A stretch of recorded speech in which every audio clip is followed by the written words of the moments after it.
If you're new to the channel, this is Elliott with Rickety Ski Reviews.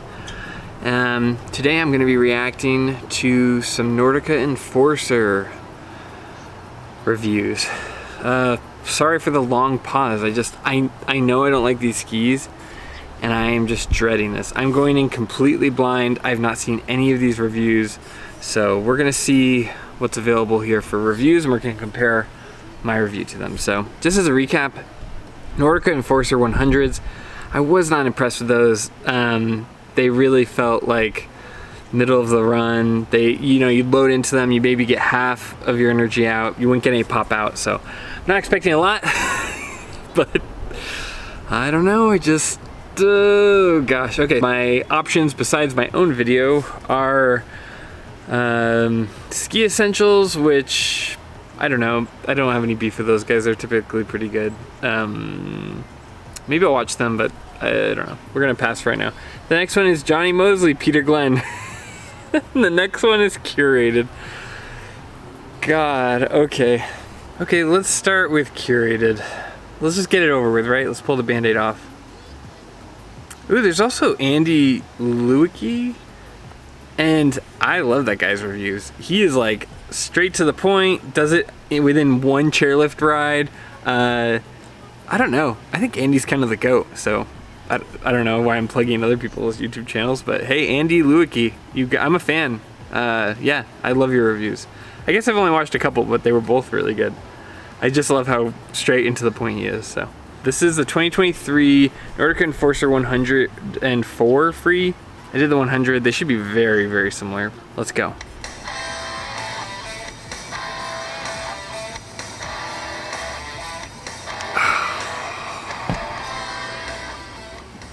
Hey everyone.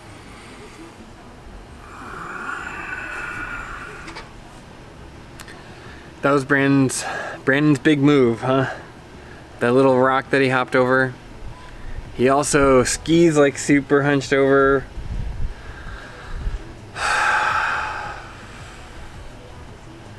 I'm not gonna say what we used to call that, but I guess I can. We used to call that, it looks like you're, I don't know. It looks like you're hunched over a motorcycle when you ski like that. Brandon Westberg. Okay, you got your jacket up all the way, but a helmet and sunglasses. Whoever the woman was skiing there, she looked really good though. I mean, that was like great. That's the best skiing I've seen on Curated, so shout out to whoever that woman is. Okay, I'm stalling. Let's go. I'm Brandon Westberg, ski expert with Curated. Today we're out here at Powder Mountain in Utah. Beautiful bluebird day, and really we couldn't... Ugh. Brandon, that skiing looked awful. Come on, man. Just load your downhill ski and then like let your hips set in. You don't need to like do all this work with your arms, okay? This is the problem with a lot of coaches from when I was skiing, is that they went from straight skis and didn't really learn all of the like true fundamentals. So a lot of their coaching, so that they could be valuable, was just nitpicking, like, oh, you're inside hands down, yada yada yada. And so people get super focused on their upper body skiing, but skiing is primarily a lower body sport. You just have to have your upper body out of the way. So Brandon, I'm not impressed with your skiing. I don't know. It's not the worst that's been on here, but ugh. It's I can't imagine, like, I don't know how you're thinking about what the skis are doing if you're not even really like feeling them. But okay, whatever. Let's see what he says. Couldn't ask for a better day to do ski testing. Firmer snow in the morning, had a couple inches last night, and now it's corning up, so beautiful snow to test skis with. Just so you know, we're not paid or sponsored by any of these ski brands, including Nordica. All these opinions and well, that's not totally true though, right? You get paid based on what product you sell. So like, the more you sell, the more inventory you move, the more you get paid. It's like you're not getting paid directly by the ski manufacturer, but indirectly through Curated. It's like, it's weird. It's giving yourself this weird badge of being unbiased when really you're just kind of working for a different kind of person. Anyway, okay. Reviews are completely unbiased by all of our Curated experts. So Nordica claims that these are going to be a little bit of a more free ride. Dude, Daryl shreds. Daryl shreds. All right, Daryl. Okay. All right. This is a ski expert. I don't know what she's gonna say about them, but like this is somebody who can really ski. I don't know what she's gonna say or her input, but dang, Daryl, good skiing. This looks like an East Coast skier in the West. Because like once you ski on the East Coast and you feel how hard it is to pressure things, and you get to the West, it's like cake. Anyway, maybe they're West Coast skiers. They're really good West Coast skiers too, but East Coast skiers just have this really like relaxed look, like they finally don't have to fight for their life. Anyway. Oriented option in their Enforcer series. These are going to be a good daily driver, something that is very capable in basically anything. That's a little bit of a stretch. I mean, I get what she's saying, where it's like it's versatile ski based on the shape and everything, but a daily driver in a 104, I don't know about that. That's a little wide. It's a little wider than I would daily drive. Like seriously, I ski in an 88 daily driver. I think that's great, and I think you could go up to a 99. I skied on those K2 Mindbender 99s. It was a little wide, but you could get away with it. But 104, I don't know. There's some really interesting articles about like knee injuries and hip injuries from skiing on wide skis all the time. God, I sometimes see people daily driving 120s. I'm like, what? Why? There's no powder. What are you doing to yourself? Okay, and it's not like they're cheaper. Jeez. Okay. Anyway, Daryl, I think you're stretching the truth a little bit with the daily driver thing, but you know, I probably wouldn't daily drive them. But if you skied with them for an afternoon and you're a strong skier like that, it should be no problem. But yeah, primarily something that wide, I don't know. I'd hold it off as a powder ski and a sometimes groomer. That's just me. And I definitely think that rings true from my experience on these skis. I had a really fun time on them. When I first got on this ski, I immediately noticed that it doesn't like to go very slow. It gets a little catchy in the tip if you're skiing it at slow speeds. But that being said, once I got up to speed and started hopping around on it a little bit, it was super fun. Very agile and maneuverable for a ski that's this heavy and this wide. It's 104 underfoot. Yeah, it's not very maneuverable at slow speeds, and you are good enough skier that you should know that you should be able to carve at a low speed or a high speed. When you have to say that has to go fast to get a good turn out of it, that's kind of a self-report. Like, the only way I can get a good turn is by really having long sweeping turns, and it's like anything at that point you could turn that way. She is like really dancing around the truth to be positive here. And I respect that, but that's not what we're about here. Yeah, that ski is not allowing you to load up unless you're going at super G turns. And at that point, anything will do that, right? So, yeah, I mean, she's telling the truth. She's a good skier. She knows what she's feeling, but she's trying to dance around, I don't know, in my opinion anyway. She's trying to kind of dance around the truth, which is that these skis really can't load and sling back the energy unless you're going fast. But if you have to have a lot of momentum for a ski to be good, then it's not a good ski. So I'd say that's a pretty classic daily driver, all mountain option for somewhere like here at Powder Mountain. I had a lot of fun out there today. Daily driver, all mountain option. I don't know. Could you be any more vague? Like, probably not a good option then, right? Like, anyway. I love it. I can see in her eyes what she's trying to say. I think. I don't know. Daryl, though, respect. You are the best skier I've seen on Curated, by far. I'm dreading watching this other guy. On the ski, smearing around, ski switch a little bit as well, and was quite impressed by the performance. Please visit the link in the description if you want to be connected to the Curated expert. Helps. Come on, dude. You're like setting up for good turns. Your line's good. You just wash out the turns, though. It's like you're too afraid to load them. I mean, the Nordica Enforcers like kind of stink to load, but that guy is not even set up to do it right. Ugh, I did not like that scheme. Set you up with a perfect pair of skis for you. Is this the same guys from before? Enforcer free ski, keeping the same. That's a perfect example of what not to do. Okay, when your hands are like this, right? You can't get your hip into the hill and you can't keep your downhill pressure. That's like the perfect example of why you shouldn't do stuff like that. And he's doing it on purpose. Oh my God. Is this the same guy from the Vocal Mantra? He's like got a new setup, but the voice kind of sounds the same. In construction and design as the Enforcer series gives this ski a partial twin tip. It felt like a full twin tip out there when skiing switch, and also a more playful rocker pattern. And it felt like a full twin tip when you're riding switch. So you didn't eat crap. You didn't you just crash because of the twin tip. Okay.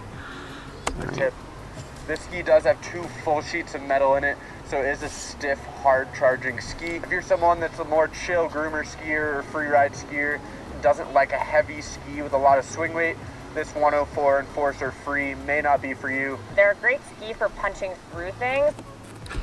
Ugh. Okay, that's like, it's like twice wrong. Maybe he's right. Okay. Okay, the Nordica Enforcers are like, they just like, they've got no life to them. You load them and then they don't kick back.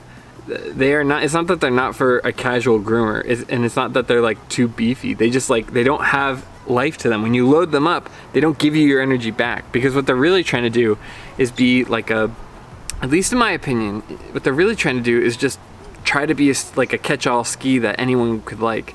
But what they lack is really like a distinct shape. And they don't have a good structure that gives you all of your energy back. They're going to kind of wash out your turns, because when you load it, right, it's not going to spring back with the same amount of energy that you loaded. Okay. Come on, Daryl, redeem whatever that guy said.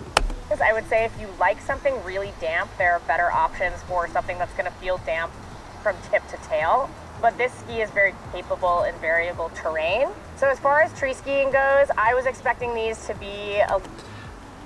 She is like, she's so close. Yeah. I mean, she's saying it. She's just saying it in a nice way, but she's saying the same thing I am. Yeah, that it's like very damp and it's not gonna load, and it's not gonna, it feels a little bit more dead. Yeah, okay. A little bit more dead and struggle with quick turns. Dude, the hat with the sunglasses, I know I get a little like, become a little bit of a fashionista in these videos, but that's like, I don't know, there's just signs, you know, you can tell somebody's been around. They've done their time. Man, that is just dripping with cool, the sunglasses over the hat like that. Then that hat looks like something she sewed or something, like so, oh. Daryl, all right, okay. Wow, this video is turning out way better than I thought. Really jumping around in the trees, and I really had no issue on them. While they are pretty easygoing, they do take a confident rider to be able to get the most out of the ski. If you are transitioning from something that's a little bit softer, maybe has a little bit less shape to it, these are a good option to go up to. I definitely wouldn't suggest a ski for you if you're a beginner. Yeah, Daryl, but that's the thing. Like, you're saying that, but what I'm hearing is you have to work really hard to get the full turnaround. And it's like, you and I both know that if you're loading it up, you should be able to get it back. Like anybody who is an expert at carving, and she's very politely saying kind of the same thing, at least as far as what I'm reading from this, is that like, yeah, you have to do all of the work to get your ski around, and you should be able to manipulate the ski enough to get the full turn out of it. I mean, that's just like, that's the basics, at least for a really good ski, which these are kind of advertised as. There's 2 sheets of metal in the core. It takes a lot of work. Again, with the sheets of metal, we get it. We heard that already. Also, like, everybody does that. Almost everybody does that. I shouldn't say everybody, but mostly everybody does that. To drive, a lot of energy to power the ski and get it up on edge properly. Dude, pick up your hand. This isn't surfing. Oh my god. Okay. Sorry, this is gonna be a nightmare to edit. I keep stopping. For those advanced to expert skiers, this ski is right up your alley. It is literally designed for you guys. I had a ton of fun out there free riding this thing through the trees, jumping around, jibbing it. Oh my god, his butt is so far back. It looks like he's sitting in a sofa. It's like, how is this guy still there? Oh my gosh, okay. Having a nice... Does he know someone? Does he have dirt on someone at Curated? God, the skiing is... And it's definitely the same guy from the Vocal Mantra as far as I can tell. Playful time, which you really wouldn't get on the typical Enforcer. Like each skier, every ski is unique, so if you need any help getting set up with your new gear for next season or your next trip, please feel free to... Daryl, no one has proved more today that each skier is unique than you. You are such a better skier than the other dude. Cheers to you, Daryl. You finally redeemed the name of Curated. I mean, I don't know if you could do that in one video. It's like a lifetime, but you've moved the needle in the other direction, Daryl. Nice skiing. This is cool. Okay. Are you saying things in a nice way to move product? Yes, but hey, at least I'll give it that there was some really good skiing by somebody who knows how to ski. Nice change of pace. Hit the link below, get connected to me or another expert, and we'd be happy okay. to set you up on the right gear. And if you like this video and you'd like to see more content from us, please hit the subscribe button and you'll get to see more awesome reviews like this one. Okay, overall, not the worst review I've ever seen. Again, they have to move inventory, so they're saying all the good things and finding a way to take the negatives and say them nicely in a positive way. But I can at least respect that there was some really good skiing there. From half of the people skiing. But wow, I was like ready for like, I hate the ski and I don't like curated videos. This is gonna be the perfect storm. So just want to say thank you everyone so much for watching my content. If you like it, please like and subscribe, you know, ring the bell if you want to get notifications, if you want to see these videos. I love making this stuff and love engaging with everybody in the comments, so leave me a comment on something you'd like me to review. If you find another wild video, I'll, you know, take a couple tums and react. But yeah, thanks so much everybody for watching. I really love doing this. This is fun. So hope you're all well. Hope you're all, you know, able to wait for the snow coming. And yeah, thanks for watching. Don't you remember?